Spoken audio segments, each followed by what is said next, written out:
الحمد لله الحمد لله نحمده ونستعينه ونستغفره ونؤمن به ونتوكل عليه ونعوذ بالله من شرور أنفسنا ومن سيئات أعمالنا من يهده الله فلا مضل له ومن يضلله فلا هادي له ونشهد أن لا إله إلا الله وحده لا شريك له ونشهد أن سيدنا ومولانا محمدا عبده ورسوله أرسله الله تعالى إلى كافة للناس بشيرا ونذيرا وداعيا إلى الله بإذنه وسراجا منيرا صلى الله تعالى عليه وعلى آله وأصحابه وبارك وسلم تسليما كثيرا كثيرا. أما بعد فأعوذ بالله من الشيطان الرجيم. بسم الله الرحمن الرحيم. وسارعوا إلى مغفرة من ربكم وجنة عرضها السماوات والأرض أعدت للمتقين. صدق اللہ العظیم. میرے عزیزوں، بھائیوں، دوستوں، بزرگوں، رمضان مبارک کا آخری جمعہ ہے اور 2 دن آج اور کل یا 3 دن بچے ہیں. رمضان مبارک کے اندر حضرت صلی اللہ علیہ وسلم کا عمل اعمال کے اعتبار سے عام دنوں کے مقابلے میں بہت زیادہ ہوتا تھا، بہت زیادہ ہوتا تھا. نبی اکرم صلی اللہ علیہ وسلم ہر سال حضرت جبریل علیہ السلام کے ساتھ قرآن کا دور کرتے تھے، اور دور کہتے ہیں کہ دونوں ایک دوسرے کو سنائیں. تو نبی اکرم صلی اللہ علیہ وسلم پورا قرآن حکیم حضرت جبریل علیہ السلام کو سناتے تھے، اور حضرت جبریل علیہ السلام نبی اکرم صلی اللہ علیہ وسلم کو سناتے تھے. تو میں حافظوں سے کہا کرتا ہوں کہ تمہیں پتہ نہیں کہ تم کتنا بڑا کام کر رہے ہو. یہ جو تم تراویح سنانے سے پہلے ایک دوسرے کو سناتے ہو، تمہیں نہیں پتہ کہ تم کتنا بڑا کام کر رہے ہو. اگر تمہیں معلوم ہو جائے کہ تمہارا یہ عمل وہ ہے جو نبی اکرم صلی اللہ علیہ وسلم اور حضرت جبریل علیہ السلام کرتے تھے، گویا کہ جو سنا رہے وہ نبی اکرم صلی اللہ علیہ وسلم کی سنت پوری کر رہا، اور جو سن رہا ہے وہ جبریل علیہ السلام کی سنت پوری کر رہا. اور پھر جب ریورس ہوگا تو سنانے والا جبریل علیہ السلام کی نقل کر رہا اور سننے والا نبی اکرم صلی اللہ علیہ وسلم کی سنت پوری کر رہا. تو کتنی بڑی بات ہے. ایک تو نبی اکرم اور جس سال حضرت صلی اللہ علیہ وسلم دنیا کے تشریف لے گئے، اس سال حضرت صلی اللہ علیہ وسلم نے 2 مرتبہ دور کیا. رمضان مبارک میں 2 مرتبہ حضرت جبریل علیہ السلام کو سنایا، اور 2 مرتبہ حضرت جبریل علیہ السلام نے حضرت صلی اللہ علیہ وسلم کو سنایا. اس ثواب کے اندر نادرہ والے بھی شریک ہو سکتے ہیں، اس میں کوئی مسئلہ نہیں، دیکھ کے سنا لیں. اور یہ بہت اچھا موقع ہوتا ہے کہ رمضان میں ماحول بنا ہوتا ہے اور اللہ کی طرف سے رحمتیں نازل ہوتی ہیں. اس سنت کو پورا کرنے کے لیے، اس سنت کی رحمتیں سمیٹنے کے لیے کسی سے بھی کہا جائے کہ یار میرا سن لو بھائی. اب ہر ایک ظاہر ہے کسی کی رفتار تیز ہے، کسی کی رفتار سلو ہے، کسی کی بہت کم ہے. تو جتنے وہ سنا سکتا ہے گھنٹہ 1.5 گھنٹے میں، آدھا گھنٹے میں، اگر اس کی کوشش کر لے تو انشاءاللہ اس ثواب میں وہ بھی شریک ہو جائے گا.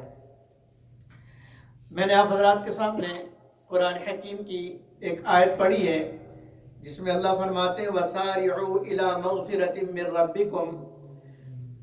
اللہ اپنے رب کی مغفرت کی طرف دوڑ لگا.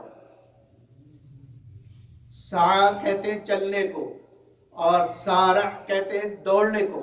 سارع یسارع دوڑ لگانا، اور اپنی ہمت کے مطابق فرمایا کہ دوڑ لگاؤ. وسارعوا دوڑ لگاؤ الی مغفرۃ من ربکم اپنے رب کی مغفرت کی طرف، اور وجنت اور ایسی جنت کی طرف دوڑ لگاؤ لوٹ سیل مچی ہوئی ہے.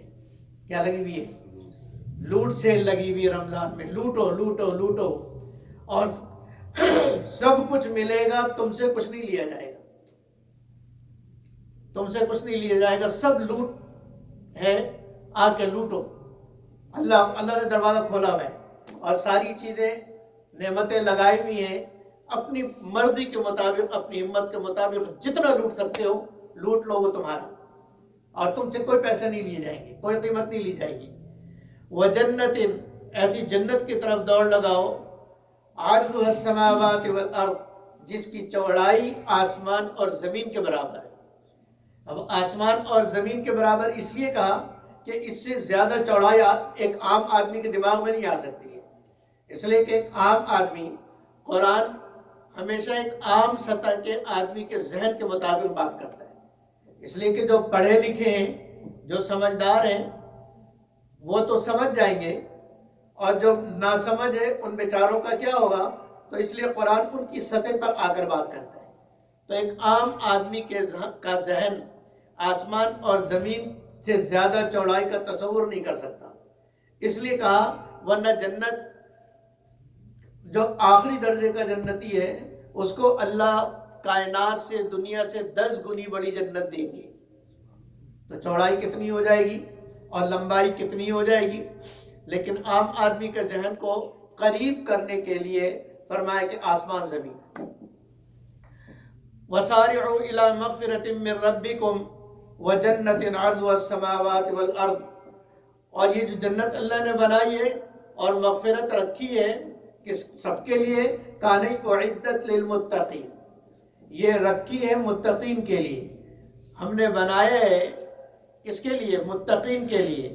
اور رمضان کا مہینہ دیا اس لیے کہ تم متقی بن جاؤ. یہ اس آیت کا جوڑ ہے رمضان سے، کہ رمضان کیوں آیا، رمضان اللہ نے فرض کیوں کیا. یا ایھا الذین آمنوا کتب علیکم الصیام کما کتب علی الذین من قبلکم لعلکم تتقون، کہ تمہیں اس لیے رمضان دیا ہے کہ تاکہ تم میں تقوی آ جائے. اور جب تم میں رمضان میں محنت کرتے کرتے کرتے تقوی آ جائے گا تو پھر اب میری مغفرت کی طرف دوڑ لگاؤ، کیونکہ اب تم متقی بن گئے. اب تمہارے لیے سارا لوٹ مال موجود ہے. آؤ اور اللہ کی مغفرت لوٹو، آؤ اور جنت کے خزانے، جنت کی نعمتیں لوٹو، جتنا اپنی ہمت کے مطابق لوٹ سکتے ہو. تو فرمایا کہ اعدت للمتقین، کہ یہ جنت بنائی گئی ہے متقین کے لیے، ہر ایک کے لیے نہیں. کیونکہ اسپیشل گھر، اسپیشل نعمتیں، اسپیشل پروٹوکول ہر کسی کے لیے نہیں ہوتا. بہت وی آئی پی اور وی آئی پی پرسن کے لیے سب سے اچھا پروٹوکول ہوتا ہے. تو متقین کے لیے پروٹوکول، اور ان کے لیے جو اللہ نے گھر بنایا ہے، اور ان کی جو رہنے کی جگہ اور ان کے کھانے کی جگہ اور ان کے وقت گزارنے کی جگہ، ان کے مزے کی جگہ، فرمایا کہ وہ جنت بنایا ہے اعدت للمتقین، کہ جنت بنائی متقین کے لیے. اور متقین ہے کون؟ اللہ تعریف کرتے ہیں، پہلی صفت الذین ينفقون فی السراء والضراء، الذین ينفقون فی السراء والضراء، کہ متقین وہ ہیں جو مال ہو جب بھی خرچ کرتے ہیں، مال نہ ہو جب بھی خرچ کرتے ہیں. اس لیے کہ اللہ کے یہاں یہ نہیں کہ کتنا خرچ کیا ہے، اللہ کے یہاں یہ دیکھا جاتا ہے کہ کتنے میں سے کتنا خرچ کیا ہے، کتنے میں سے کتنا خرچ کیا ہے. اگر کسی کے پاس $100 ہے اور اس میں سے $10 خرچ کیے اللہ کے لیے، تو کل مال کا کتنا پرسنٹ ہوا؟ 10% ہوا. اگر کسی کے پاس ہے ہی $10 اور اس نے $1 خرچ کیا تو کتنا پرسنٹ ہوا؟ 10%. اور اگر $10 والے نے $5 خرچ کر دیا یا $2 خرچ کر دیا، تو پہلے والے نے $10 خرچ کیے تھے اور یہ خرچ کر رہا $2، لیکن پہلے والے کا حساب بن رہا ہے 10%، اور اس کا حساب کتنا بن رہا ہے؟ 20%. تو اس کو اپنے مال کے 20% خرچ کرنے کا اللہ ثواب دے گا. اور اس کو 10%۔ اسی طریقے سے اللہ رب العزت، اس لیے کہ اللہ امیروں کا بھی اللہ ہے، غریبوں کا بھی اللہ ہے۔ اللہ کی رحمت یہ کیسے گوارا کر سکتی ہے کہ امیروں کو تو بڑی بڑی جنت ملے اور غریب بیچارے پیچھے رہ جائیں؟ جنت ہے، دنیا تھوڑی ہے کہ غریب پیچھے رہیں گے، نہیں، وہاں تو غریب امیر سے بہت آگے بڑھ سکتا ہے، بہت آگے بڑھ سکتا ہے۔ اللہ اکبر۔ حضرت عبد الرحمن بن عوف رضی اللہ عنہ صحابہ میں بہت امیر صحابہ، تاجر تھے، بہت امیر صحابہ۔ جب ان کا انتقال ہوا تو صحابی انتقال کرتے ہی سیدھے جنت میں۔ ایک صحابی نے خواب میں دیکھا کہ میں جنت کے دروازے پر کھڑا ہوں اور میں انتظار کر رہا ہوں عبد الرحمن بن عوف رضی اللہ عنہ کا، اور بہت دیر ہو گئی، بہت دیر ہو گئی، وہ آئے نہیں۔ میں پریشان ہو گیا کہ میرا یہ ساتھی کہاں گیا، اس لیے کہ وہاں یا تو جنت ہے یا جہنم ہے، اور صحابی ہے، اس لیے پریشان ہو گئے۔ بہت دیر کے بعد وہ ہانپتے کانپتے پہنچے تو انہوں نے پوچھا کہ بھئی آپ کہاں رہ گئے تھے؟ کہا میں مال کے حساب میں پھنس گیا تھا، مال کے حساب میں پھنس گیا تھا۔ حالانکہ ان کے مال کے خرچ کرنے کا حساب ایسا کہ یعنی اس کا حساب ہی کوئی نہیں، لا تعداد، انکاؤنٹیبل خرچ کرتے تھے وہ اللہ کے راستے میں بغیر حساب کتاب کے۔ لیکن مال تو مال ہے، اس لیے میرے عزیز بھائیوں اور دوستوں، فرمایا کہ اپنے مال کو جو اللہ کے راستے میں خرچ کرے گا اس کے اوپر مال کا حساب آسان ہوتا چلا جائے گا۔ حضرت ابوبکر رضی اللہ عنہ سے مال کا کوئی حساب نہیں، کیونکہ سارے لا کے دے دیا، سارے لا کے دے دیا۔ نبی اکرم صلی اللہ علیہ وسلم غزوہ تبوک کے موقع پر چندہ اکٹھے کر رہے تھے، لوگوں سے کہا کہ اللہ کے راستے میں خرچ کرو۔ یہ حدیث اور یہ واقعہ مدرسوں کے لیے، مسلوں کے لیے، مسجد کے لیے فنڈ ریزنگ کی دلیل ہے۔ اس لیے اگر کوئی یہ کہے کہ جی آپ لوگوں کو اللہ پر بھروسہ نہیں،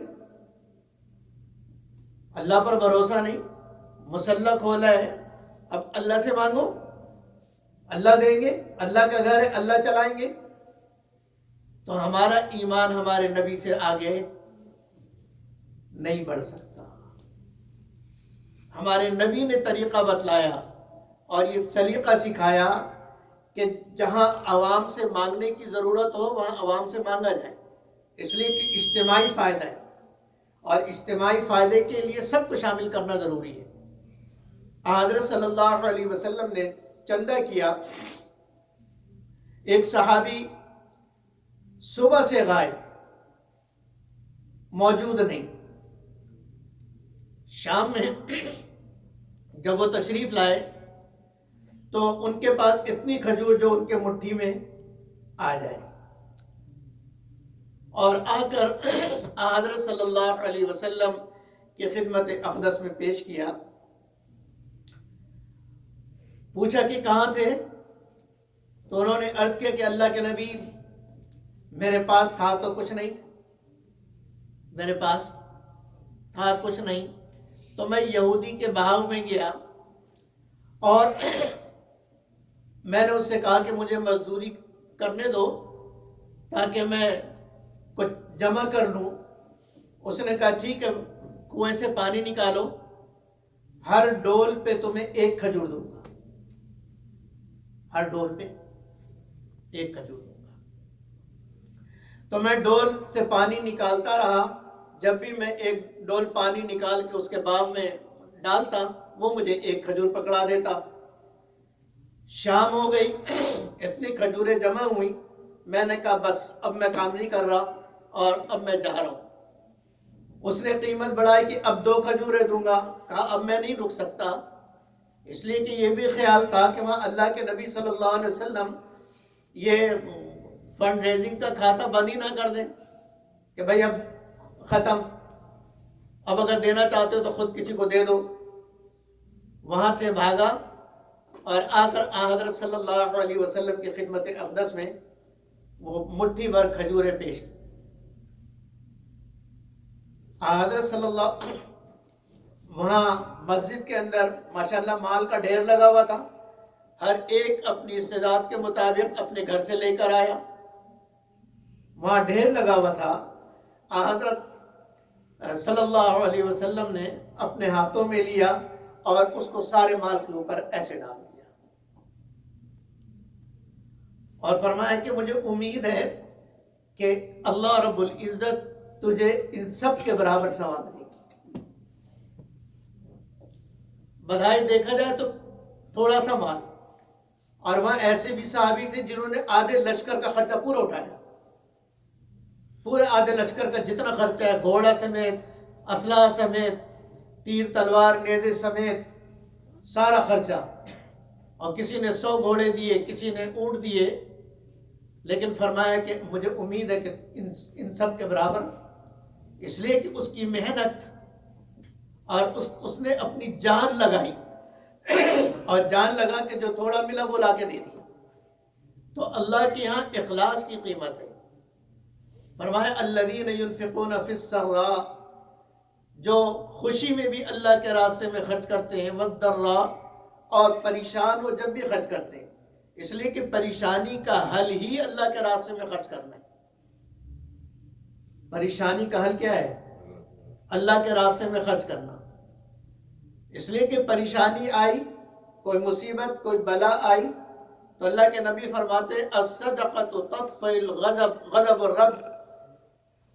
غضب الرب بھی، کہ فرمائے کہ صدقہ رب کے غصے کو ٹھنڈا کرتا ہے، رب کے غصے کو ٹھنڈا کرتا ہے.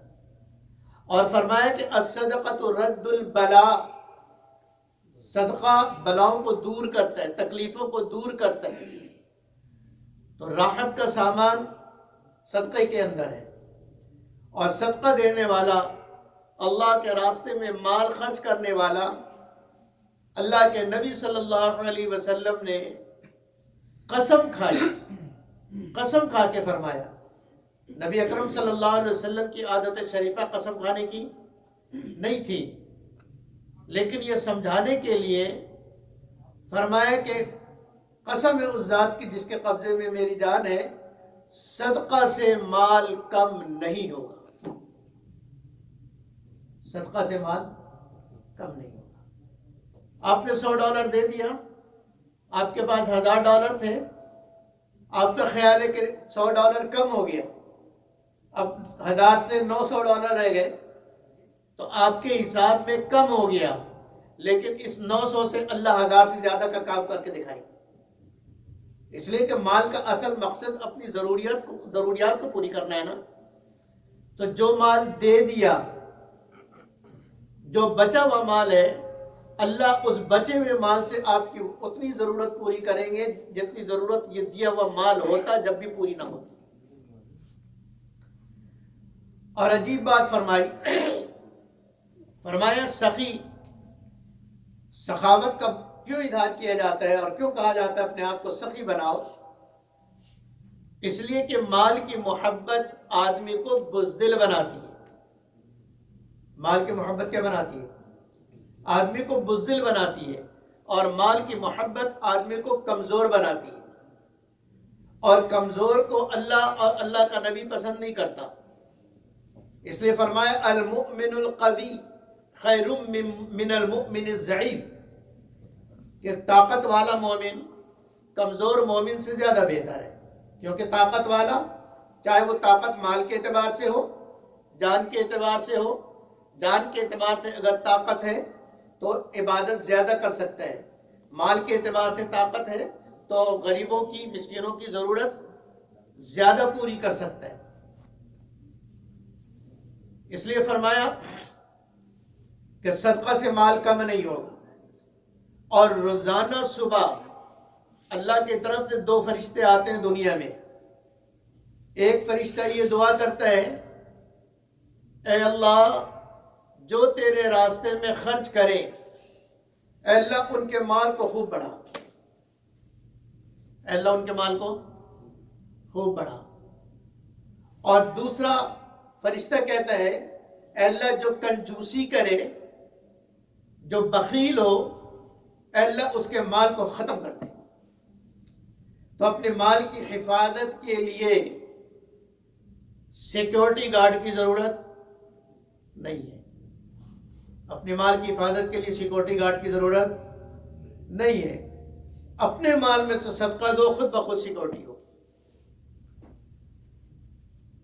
تو جو سیکیورٹی گارڈ پہ عمرہ خرچ کرتے ہیں، اگر وہ اپنا مال صدقات اور خیرات میں لگائیں، اپنے سارے مال کو باہر رکھ دے، اللہ کی قسم کو آنکھ اٹھا کے نہیں دیکھے گا. اللہ اس کی ایسی سیکیورٹی کریں گے. لیکن چونکہ مال سے حفاظت والا عمل کیا نہیں، تو فرشتے کی دعا لگی نہیں. جب فرشتے کی دعا لگی نہیں تو مال نے ہلاکی ہونا ہے، مال نے بربادی ہونا ہے.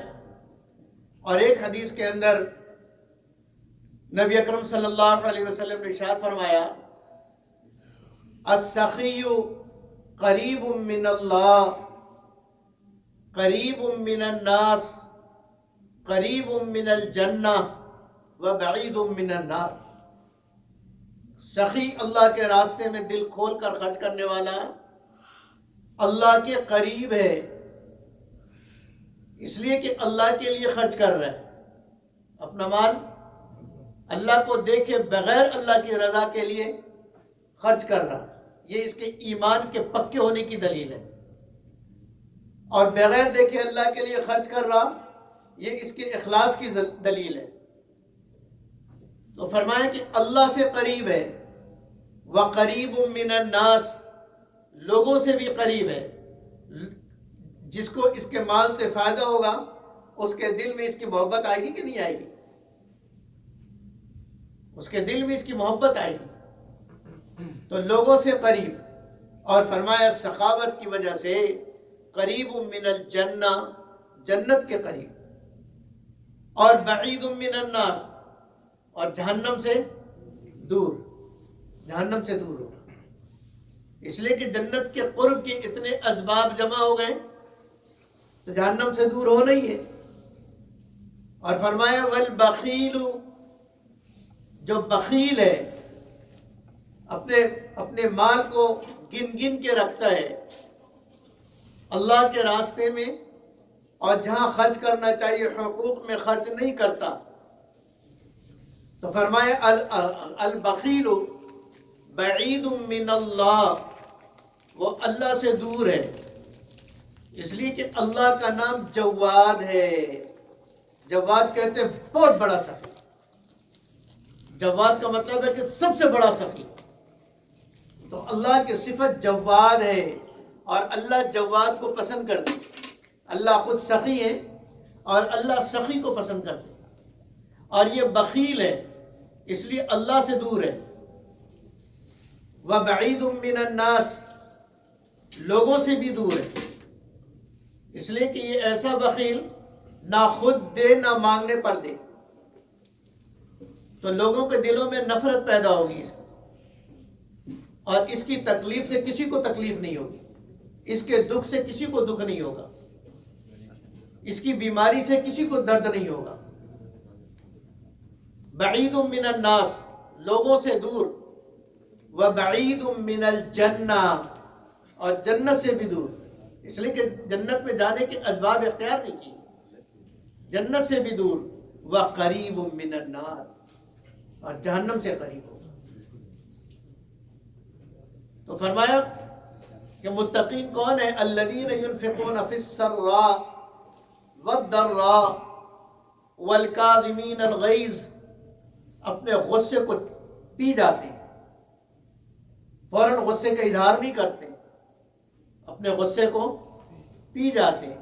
والکاظمین الغیظ والعافین عن الناس، اور لوگوں کو معاف کرتے ہیں. لوگوں سے غلطیاں ہوں گی جو اپنے مزاج کے مطابق نہیں ہوگی، غصہ بھی آئے گا، فرمایا لوگوں کو معاف کرتے ہیں۔ والعافین عن الناس واللہ یحب المحسنین، اللہ رب العزت نیکی کرنے والوں کو بہت پسند کرتے ہیں۔ یہ سارے کام نیکی کے۔ والذین اذا فعلوا فاحشۃ او ظلموا انفسهم فاستغفروا اللہ، اور متقین کون ہیں؟ کہ اول تو گناہ کرتے نہیں، لیکن اگر نفس کی شرارت سے اور شیطان کے بہکاوے میں آ کر گناہ کر لیا تو فوراً اس پہ توبہ استغفار کرتے ہیں۔ وَلَمْ يُصِرُّوا عَلَى مَا فَعَلُوا وَهُمْ يَعْلَمُونَ، اور جو گناہ ان سے ہو گیا یہ سمجھتے ہیں کہ غلطی سے ہو گیا، آئندہ نہیں کروں گا، غلطی سے ہو گیا آئندہ نہیں کروں گا، اس پہ اصرار نہیں کرتے کہ بار بار وہی گناہ کریں۔ تو ایسوں کے لیے فرمایا اولئک جزاؤہم مغفرۃ من ربہم، اللہ رب العزت کی طرف سے ایسے لوگوں کے لیے مغفرت ہے اور ایسے لوگوں کے لیے باغات ہیں تجری من تحت الانہار، جس کے نیچے نہر بہتی ہیں۔ نعم اجر العاملین، عمل کرنے والوں کو کتنا اچھا بدلہ ملا۔ تو اللہ دعوت دے رہے ہیں میرے دوستو کہ اپنی جان اور اپنے مال کو میرے راستے میں خرچ کرو۔ اب خرچ کے اسباب اور خرچ کہاں کرنا ہے ہمیں یہ معلوم کرنا چاہیے، خرچ کہاں کرنا اور کتنا کرنا ہے۔ اس وقت جو ہمارے طرف اللہ کا حکم متوجہ ہے، ایک تو زکوٰۃ کا حکم متوجہ ہے اور ایک فطرے کا حکم متوجہ ہے کہ اپنی زکوٰۃ ادا کرو، آتوا الزکاۃ، اپنی زکوٰۃ ادا کرو۔ اور میرے دوستو زکوٰۃ جس مال سے ادا نہیں ہوتا ہے اور تھوڑے سے مال کو بچا لیا جاتا ہے، وہ مال قیامت کے دن اژدہا بن کر ایسے گلے سے پکڑے گا، اپنا منہ کھول کے ایسے گلے سے پکڑے گا۔ تو پھر یہ مال جس کو سنبھال کے اور گن گن کے ہم رکھ رہے ہیں، یہ تو ہمارے لیے نقصان ہے، زہر ہے، زہر پوائزن ہے۔ اس لیے ایک تو اپنی زکوٰۃ خود اپنے آپ کو کٹہرے میں کھڑا کر کے خود اپنا حساب لو کہ مجھے کتنا دینا ہے، مجھے کتنا دینا ہے۔ آپ کے پاس کیا ہے مجھے کیا معلوم، لیکن آپ کو معلوم ہے کہ آپ کے پاس کیا ہے۔ میرے پاس کتنا ہے آپ کو معلوم نہیں ہے، لیکن مجھے معلوم ہے، تو میں خود اپنا جج بن کر حساب لگاؤں کہ میرے اوپر زکوٰۃ بنتی کتنی ہے، اور اس کے لیے علماء کی رہنمائی لی جائے، علماء سے پوچھ لیا جائے کہ کس مال پر زکوٰۃ ہے، کس مال پر چھوٹ ہے، نہیں ہے۔ نہیں ہے کا مطلب یہ نہیں کہ دے دو تو گناہ ہوگا، نہیں ہے کا مطلب یہ کہ ضروری نہیں ہے دے دو تو بہت اچھا ہے۔ جس مال پر زکوٰۃ واجب نہیں ہے لیکن اگر اس میں بھی آپ دے دیں تو منع تھوڑی ہے، منع نہیں ہے۔ اس لیے علماء سے پوچھ کر اپنی زکوٰۃ کا حساب کر کے دیا جائے۔ اور جتنے زکوٰۃ کا مسئلہ یہ ہے کہ ابھی تک جتنی زکوٰۃ آپ پر بنی ہے اس کی ادائیگی تو فوری طور پر واجب ہے۔ اگر ادا نہیں کیا اور مر گئے تو اس کا حساب ہوگا۔ اور زکوٰۃ میں یہ بھی آسانی ہے کہ آپ اگلے سال کی بھی ادا کر سکتے ہیں۔ آپ اپنی زکوٰۃ حساب کر کے اگلے سال کی بھی، کئی سالوں کی چاہیں آپ ادا کرتے ہیں، 5 سال کی اکٹھے آپ نے ادا کر دی تو بھی 5 سال کی آپ کی زکوٰۃ ادا ہو جائے گی۔ اور دوسرا صدقہ فطر ہے۔ نبی اکرم صلی اللہ علیہ وسلم نے فرمایا کہ جس نے صدقہ فطر ادا نہیں کیا وہ ہماری عیدگاہ نہ آئے، عید کی نماز پڑھنے نہ آئے۔ اور فرمایا کہ صدقہ فطر کا فائدہ کیا ہے، کیوں صدقہ فطر دیں؟ صدقہ فطر کا فائدہ اللہ کے نبی نے بتلایا کہ تمہارے روزوں کے اندر جو کمی ہو گئی یہ صدقہ فطر اس کمی کو پورا کر دے گا. اور روزہ میں جو کوتاہی ہو گئی عبادات کے اندر یا کسی اور چیز میں جو روزہ میں مناسب نہیں تھا وہ عمل ہو گیا تو فرمایا صدقہ فطر اس کمی کوتاہی کو پوری کر دے گا. اور دوسرا فرمایا کہ تمہارے غریب کے لیے کھانے کا انتظام ہو جائے گا. عید کی خوشی میں اسلامی معاشرہ واحد معاشرہ ہے جو پورے معاشرے کو ہر چیز میں شامل کرتا ہے.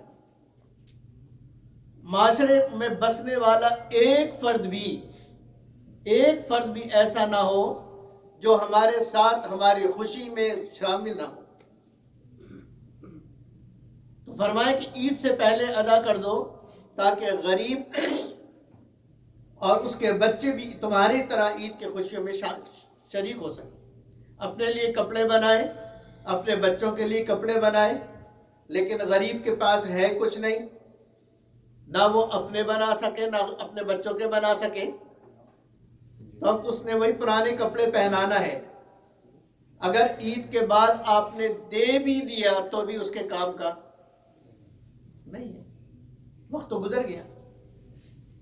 اس لیے میرے دوستو ابھی وقت ہے اپنی زکوٰۃ اور فطرہ ادا کر دیں. اور فطرے کے بارے میں ایک بات ضروری سن لیجئے. اللہ رب العزت نے مال کے اعتبار سے انسانوں کی کیٹیگری ہے. کسی کو اللہ نے کم مال دیا ہے، کوئی درمیانے درجے کے ہیں اور کوئی بہت اعلیٰ درجے کے ہیں جن کو اللہ نے بہت مال دیا. تو ہر ایک کے لیے $8 نہیں ہے، ٹھیک ہے، ہر ایک کے لیے $8 نہیں ہے. 4 چیزیں ہیں جس کے حساب سے آدمی زکوٰۃ دے سکتا ہے. گندم کے حساب سے، جو کے حساب سے، بارلی، اور کھجور کے اعتبار سے اور کشمش کے اعتبار سے. اب اس کے اعتبار سے آپ دیکھ لیں قیمت میں فرق ہے. اور یہی 4 انداز اور 4 طبقے ہیں انسانوں کے. تو جس کے پاس تھوڑا ہے وہ گندم کے حساب سے دے دے. گندم کے حساب سے $8 ہے، گندم کے حساب سے $8 ہے جو سب سے آخری درجہ ہے. تو اپنے آپ کو ترقی پہ ڈالنا چاہیے نا کہ میں ترقی کروں. تو جیسے دنیا میں ترقی تو آخرت کے کام میں بھی ترقی ہونی چاہیے. اور جو کے حساب سے تقریباً $13 ہے جو ہمارے GTA علماء نے مختلف مارکیٹ سے بلبان اور والمارٹ اور یہ جو بڑے سپر اسٹور ہے ان سب کی قیمت معلوم کر کے اور پھر اس کا ایوریج نکالا ہے. تو ایوریج آپ اب دیکھ لیں کہ کتنا دے سکتے ہیں.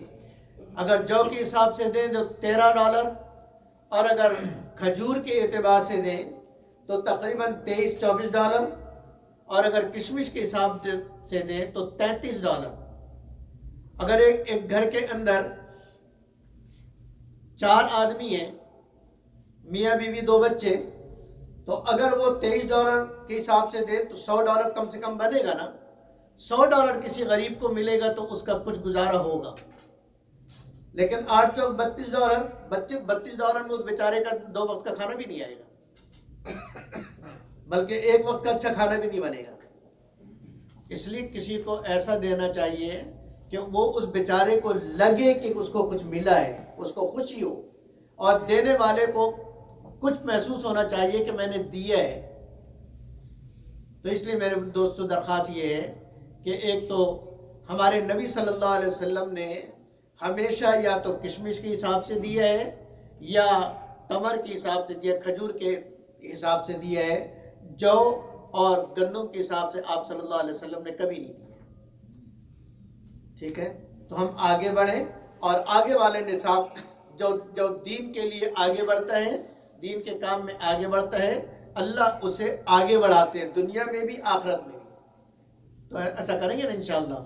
اور دوسری درخواست آپ سے یہ ہے کہ یہ مصلی آپ حضرات کا اپنا ہے اور اللہ کی ایک بڑی نعمت ہے کہ اللہ نے نعمت عطا فرمائی.